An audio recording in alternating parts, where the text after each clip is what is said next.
When I was a kid, my dad used to ask me a question. Who are you and how did you get into our house? Oh, wait, not that question. A different question. The other question was, what weighs more, a pound of feathers or a pound of gold? It seemed like a weird question, maybe one of those trick questions, trying to stump me. See if you're paying attention, like, where did they bury the survivors, that type of thing. But there is a real answer to that question, and it might surprise you. The truth is, a pound of feathers is heavier than a pound of gold. Why? Because they're measured differently. Gold is measured in troy ounces. There are 12 troy ounces to a pound, rather than the 16 ounces that we're used to in our traditional pounds. The troy ounce is 480 grains.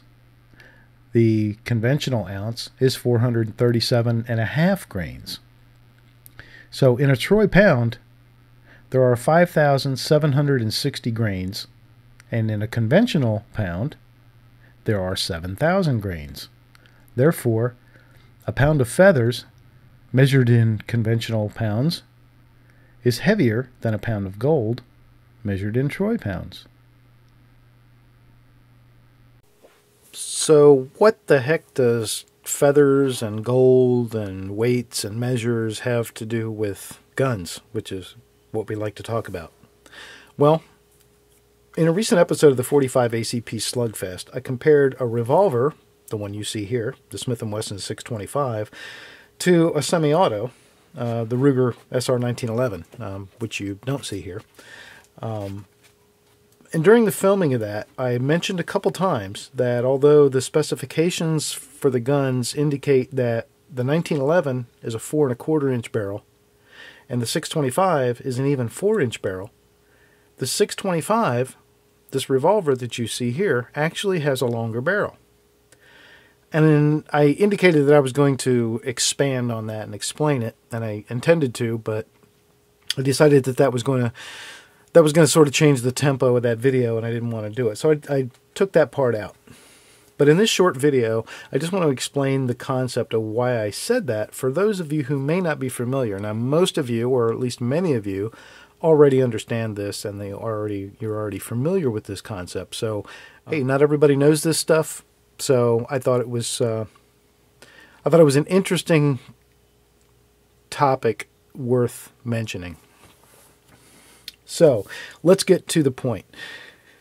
Again, we have two guns you see here. One is the Smith & Wesson 625. This is the gun that made me start making those comments, and it has an exact 4-inch barrel. Above that, for even comparison, I decided not to use the 4 1/4 1911 because I didn't want that 1/4 of an inch to be a confusion point. So we have a Walther PPQ that also has an even 4-inch barrel, right? You look up the specs on both of these guns, you'll see 4-inch barrel, 4-inch barrel, all right? So all I need out of the Walther is the barrel, so I'm just going to pop the barrel out of it. There we have the barrel. Smith & Wesson Model 625 revolver with a 4-inch barrel. And here is the 4-inch barrel from the Walther PPQ. 4-inch, 4-inch. The difference is, and the reason I use the analogy or that old conversation about feathers and gold, although I'll tell you, you can have the pound of feathers, I'll take the pound of gold even though it weighs less. The reason I used that analogy is because, like the feathers and the gold, semi-automatics and revolvers measure the length of their barrel two different ways. Neither one's wrong, but they're different. They're not the same. So, again, for those to whom that's not inherently familiar, when that barrel is overlaid, it is pretty much the exact same length, 4 inches and 4 inches. But here's the big difference. And these guns are two different calibers, so humor me and bear with me. When I demonstrate, I'm going to be using two different caliber dummy rounds. But this 4-inch barrel from the semi-automatic includes the chamber. Right, all of this. And here's a 9mm dummy round. And if I insert that into this barrel, you can see that it head spaces all the way back to here. Right? So from the case mouth, which is going to be up in there someplace, back to the head, that cartridge sits inside the chamber like so. Right? So when you fire this cartridge, the bullet doesn't start traveling down the barrel until it hits right in here. In a revolver, the ammunition, in this case it would be using a moon clip, is loaded like this in the cylinder. Right? So when you fire this cartridge, it starts its travel within the cylinder. So there's an entire 4 inches of rifled barrel that this bullet travels in after it's fired. Whereas semi-automatic, much less.